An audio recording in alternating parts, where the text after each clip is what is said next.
Kung nanonood ka ngayon, maaring ikaw ay matagal na as content creator or ikaw ay baguhan pa lamang dito sa social media. Alam niyo ba na merong tatlong tao ang nanonood sa mga videos natin? Number one ay yung mga family, relatives natin. Pangalawa, yung nagiging inspirasyon tayo.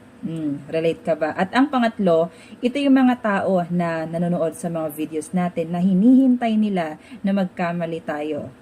'Di ba? Totoo 'yan. Siguro let's say mga bashers.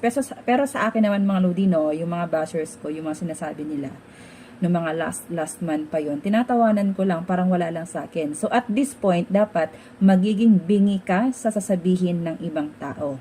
Most especially sa mga tao or yung mga bashers mo na nagbibigay ng sobrang negatibo sa mga content mo or mismong sayo. 'Di ba? Kaya kapag dumating yung punto na yon na down ka at nagkamali ka,